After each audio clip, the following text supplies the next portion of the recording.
बिस्मिल्लाहिर्रहमानिर्रहीम। मैं हूं इनायतुल्लाह काशिफ एडवोकेट और आप देख रहे हैं सिटी 606। सिटी 606 के लाइव स्टूडियो से प्रोग्राम टॉप स्टोरी के साथ अपने मेज़बान इनायतुल्लाह काशिफ एडवोकेट का सलाम कबूल कीजिए। मेरे हमरा तशरीफ़ फरमा हैं मेरे तजिया निगार सदर डिस्ट्रिक्ट प्रेस क्लब, सीनियर सहाफ़ी, रोज़नामा जंग से वाबस्ता सीनियर रिपोर्टर अब्दुर्रहमान फरीदी साहब। फरीदी साहब अस्सलाम वालेकुम। वालेकुम सलाम जी। आज के मौज़ूआत तहरीके लब्बैक पाकिस्तान जो कि कलअदम जमात है का धरना गुजरांवाला से वज़ीराबाद पहुंच गया है। अब से कुछ देर पहले फ़रीक़ैन के दरमियान झड़पों की इतलात आ रही थी, मगर अब सूरत हाल नॉर्मल है और आज देखते हैं कि डेथ का स्कोर क्या रहा और साथ साथ आज का जो सफ़र था वो कैसा रहा। दूसरी तरफ कौमी सलामती का इजलास हुआ जिसमें तीनों अफवाज के सरबराहान भी और DGFIA DGI भी शामिल हुए। वज़ीर ख़ारजा, वज़ीर दाखिला और वज़ीर दिफा ये भी उस इजलास में शामिल थे। क्या क्या अहम फैसले किए गए इस तहरीक लब्बैक के हवाले से वो भी हम आपको बताएंगे। इसके साथ साथ अंजमन ताजरान करोड़ का इलेक्शन हुआ और वो इलेक्शन तनाज़ात का शिकार हो गए। एक फरीक मोअज़्ज़ज़ अदालत आलिया मुल्तान बेंच में उन इलेक्शन को चैलेंज कर दिया। 6 दिसंबर को रिपोर्ट तलब की गई है और ये हुआ क्यों है, ये तनाज़ा क्यों जन्म लिया हुआ है और इस तनाज़े की वजूहात और असबाब व इल्ल क्या हैं, इस पर भी हम बात करेंगे। ज़िला लिया में 119 मंसूबे चल रहे हैं और जो टोटल कास्ट है वो 19 अरब रुपए की है। आखिर ये मंसूबे कहाँ चल रहे हैं, आसमान पर, ज़मीन पर, समुद्री हदूद में, कौन से इलाके में ये डेवलपमेंट के काम हो रहे हैं, इस पर भी हम पूरी तफसील से बात करेंगे। इससे पहले कि मैं अपने मौजू की जाने बढ़ूँ, आपसे इस्तदा है कि हमारे चैनल सिटी 606 को जो है वो सब्सक्राइब कर लीजिए, बेल आइकन को प्रेस कर लीजिए, वीडियो को शेयर कर लीजिए। तो अब्दुर्रहमान फरीदी साहब, सबसे पहले तो सिटी 606 कायम करने पर आपको मुबारकबाद और मुझे बताइएगा कि कलअदम तहरीक लब्बैक पाकिस्तान का जो काफ़िला है ये वज़ीराबाद पहुंच गया है, अब क्या हालात हैं? बिस्मिल्लाहिर्रहमानिर्रहीम। बहुत शुक्रिया इनायत काशिफ साहब। कलअदम तहरीक लब्बैक उन्होंने जब आगाज़ किया था लाहौर से, तो उस वक़्त भी हमारे वज़ीर दाखिला साहब ने फरमाया था कि इनको हम यहाँ से नहीं आगे जाने देना। फिर वो पहुँचे कामों की, फिर उन्होंने फरमाया कि ये आगे नहीं जाएंगे। अब वो गुजरांवाला भी क्रॉस कर रहे हैं, तो अब उनको रोकने के लिए हुकूमत पाकिस्तान ने दीगर फोर्सेस को, जिनमें रेंजर्स हैं, दीगर हमारी सलामती के इदारे हैं, उनको इन्वॉल्व कर दिया है। तो ये मैं नहीं समझता कि मौजूदा हुकूमत का जो ये कोई अच्छा कदम है। यही इमरान खान थे वज़ीर आज़म पाकिस्तान जो अब हैं, तो जब इन्होंने इस्लामाबाद में धरना दिया था और 126 दिन का धरना था, क्या इन पर इसी तरह शेलिंग हुई थी? क्या इन पर इसी तरह गोलियां चली थी?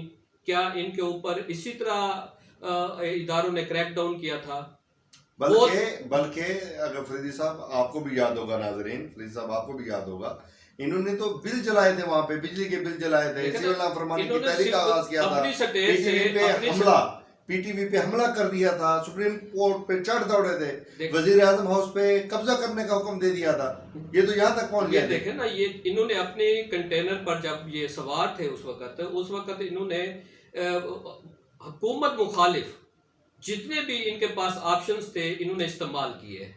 अच्छा, उनमें जो ऑप्शन, जो बड़ा ऑप्शन था वो सिविल नाफरमानी का था। सिविल नाफरमानी में आप सरकार के जो अदायगियाँ होती हैं उनसे मुनहरिफ हो जाते हैं, सरकार के दीगर जो कवानीन होते हैं उनसे मुनहरिफ हो जाते हैं। सही है, तो सही है। वो करने के बावजूद उस वक्त की हुकूमत ने इस तरह का क्रैकडाउन नहीं किया था जो अब क्रैकडाउन मुजाहिरीन पर हो रहा है। बेशक उनको आपने कालअदम डिक्लेयर कर दिया है, बेशक आपने उनको मिलिटेंट्स डिक्लेयर किया हुआ है, लेकिन वो इसी मुल्क के बासी हैं। वो कोई सैकड़ों की तादाद में नहीं है, वो लाखों की तादाद में है। आप अगर इसी तरह ही इनको डील करते रहे, मैं नहीं समझता कि भी हालात मुल्क के कुछ बेहतर रहेंगे। ये कोई बेहतर नहीं होगा इसके लिए। अब्दुल फरीदी साहब, ये बताइएगा कि अगर ये खुदा न खास्ता जो है ये वजीराबाद क्रॉस करते हैं, रेड लाइन जिसे डिक्लेयर किया गया है, और उस क्रॉस करने के बाद रेंजर ने संभाल लिया है, और आज रेंजर को स्पेशली इख्तियारात गोली मार देने के जो है दे दिए गए हैं कि वो मुजाहिरीन पर गोली चला सकती है, उनको इख्तियारात, और उन्होंने भी बैनर आवेजा कर दिए हैं कि हमें गोली चलाने का इख्तियार है, अगर रेड लाइन क्रॉस की तो हम गोली चला देंगे।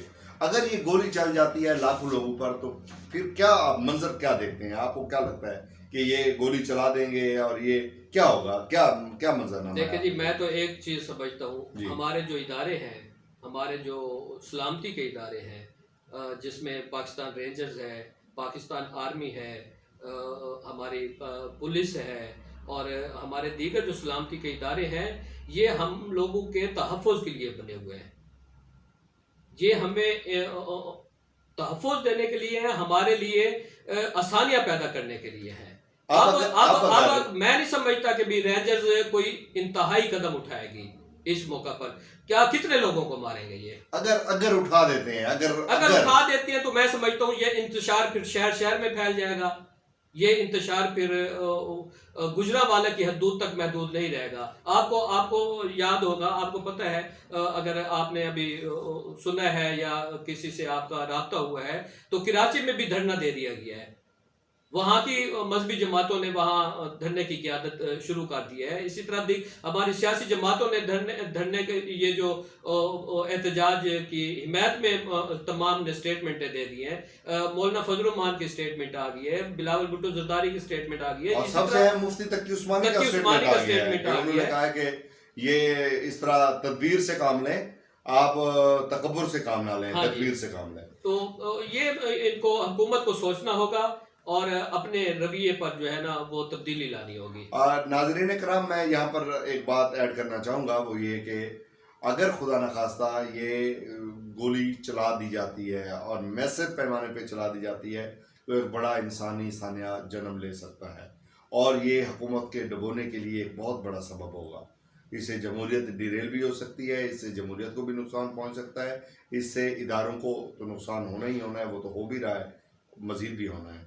और इस इंतशार से बचने का वाहिद तरीका है कि डायलॉग किए जाए, जो कि आज शेख रशीद ने कहा है कि डायलॉग जो है वो हमने बंद नहीं किए, और फिर उन्होंने ये भी कहा है कि वो हाफिज़ साद हुसैन रिजवी से आने वाले दिनों में मज़ीद मुज़ाकरात जो है वो हफ्ते और इतवार के दिन खुद उनसे मिलेंगे और मज़ीद मुज़ाकरात करेंगे। अब्दुल फरीदी साहब, मरकज़ी अंजमन ताजरान करोड़ के इलेक्शन हुए, बड़ी कंपेनें हुई, बड़ा ज़ोरदार इलेक्शन हुआ, फिर क्या हुआ कि वो नताइज तस्लीम करने से इनकार हो गया, हाई कोर्ट तक मामला पहुंच गया।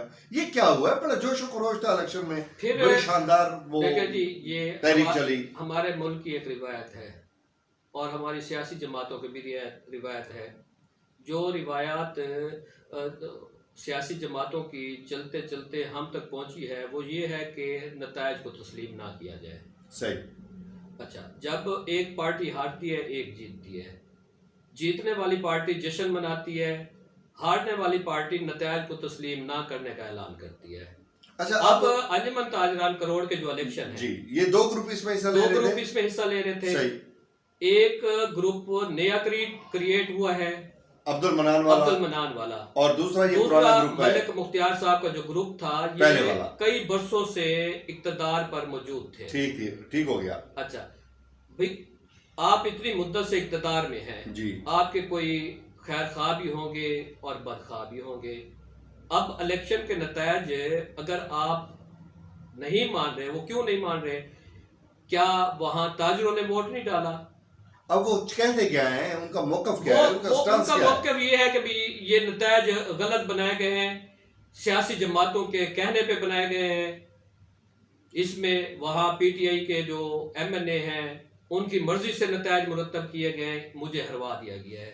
अब हाई कोर्ट में ये हाई मामला कोर्ट, जा चुका हाँ जी, है। हाई कोर्ट में उन्होंने जो पिटीशन फाइल की है जी उसमें उन्होंने डिप्टी कमिश्नर को फरीक बना दिया है, सही, उसमें उन्होंने पुलिस को फरीक बना दिया है, उसमें एमएनए को भी बनाया एमएनए होगा को फरीक बना दिया गया है, सही, उनके जो अमैदीन होंगे। सही, तो इलेक्शन कमिशन तो फ्री होगा ही, ला महाला वो तो पहले ही होता है। सही है। तो मैं नहीं समझता कि भाई इस इलेक्शन में कोई ऐसे जो है रिगिंग हुई है कि जिसको वो तस्लीम ना करे। उन्हें तस्लीम कर लेना चाहिए, तस्लीम करके वो अपोजिशन में रह के, मेरा ख्याल में कि भाई अगर वो अपोजिशन में बैठ के लोगों की खिदमत करें, और वो तो नए लोग हैं जितने भी हैं, अब्दुल मनान बिल्कुल नया जो है नौजवान है बिल्कुल। अच्छा, आप उसे अपोजिशन में बैठ के उसे गाइड करें दूसरे लफ्जों में, तो मैं नहीं समझता कि भी ये कोई अच्छा कदम है और नतायज तस्लीम ना करने वाला।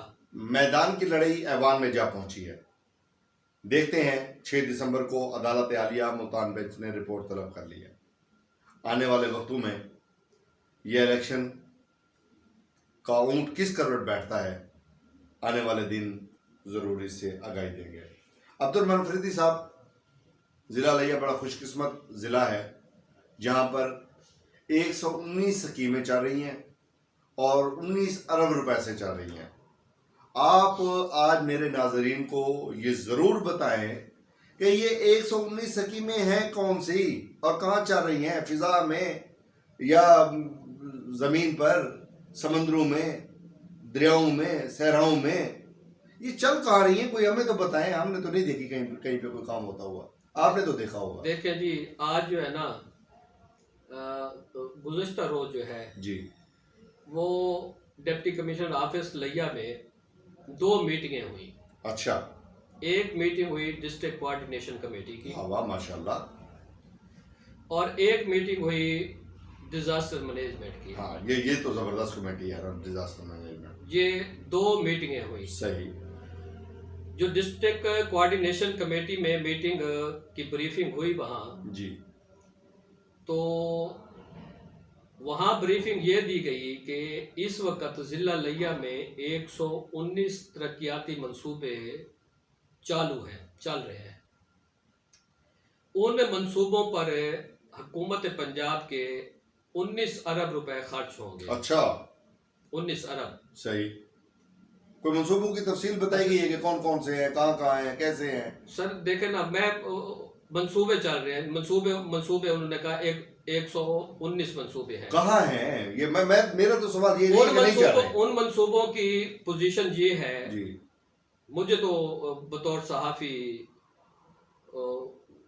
गवर्नमेंट ग्रेजुएट कॉलेज लिया है ना, आप रोज़ाना गुजरते होंगे वहाँ एक दीवार को गिरा के, वहाँ लगे हुए गेट को गिरा के एक नया गेट वहाँ लगाया गया। अब वो तामीर, वो तो कॉलेज की अपनी तामीरात है। नहीं, कॉलेज की तामीर नहीं है वो पैसे वो उसी तरक्याती मंसूबे में है वो। अच्छा, उसका ये नहीं, वो 40 लाख रुपए का मंसूबा है, 40 लाख। सही, यानी आज हाँ जी, आज उस गेट का मोहतरम हमारे रफाकत गिलानी साहब जो मुआविन खसूसी हैं वज़ीर आला पंजाब के, हमारे MP लिया हैं, उन्होंने उसका इफ्तिताह किया।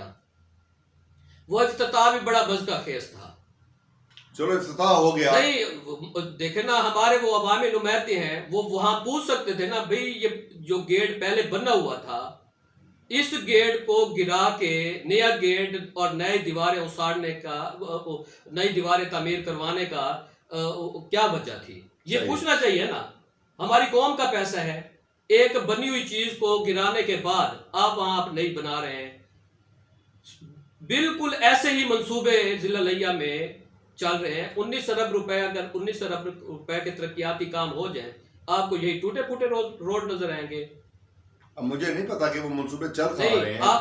अच्छा एक बात बता दें, हाँ, सिर्फ एक बात छोड़े, सारे मंसूबों को छोड़ दें। वो एक मदर एंड चाइल्ड केयर अस्पताल बनना था, जिसकी वो ओपनिंग, ग्राउंड ओपनिंग क्या हुई थी?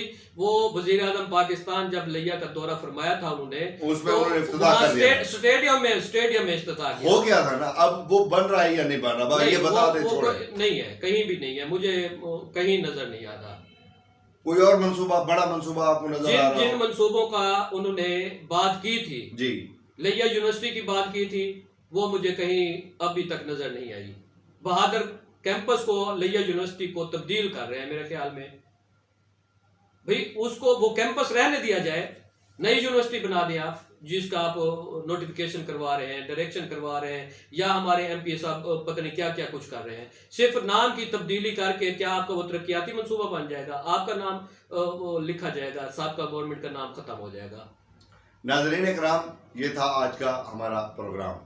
आप अपनी राय दे सकते हैं, कमेंट बॉक्स में आके आप अपना जो है मतमा नज़र लिख सकते हैं, अपनी राय दे सकते हैं। आप अपने व्यूज़, अपने रिव्यूज़ कमेंट बॉक्स के साथ साथ अब्दुर्रहमान फरीदी साहब के नंबर 0300 876 7616 पर भेज सकते हैं। और साथ साथ आप जो है उनको व्हाट्सएप पे अपनी वीडियोज़, अपनी तस्वीर भी भेज सकते हैं, मसाइल की निशानदेही भी कर सकते हैं। ये प्रोग्राम हर जुमा की शब 7 से 8 बजे प्रोग्राम टॉप स्टोरी के नाम से ही ये सिटी 606 पर आप देख सकेंगे। उम्मीद है हमारा पहला प्रोग्राम आज आपको पसंद आया होगा। अपनी राय हमें ज़रूर दीजिएगा। वीडियो को लाइक कर दीजिए, चैनल को सब्सक्राइब कर लीजिए, वीडियो को शेयर ज़रूर कीजिएगा। वीडियो देखने का बहुत बहुत शुक्रिया।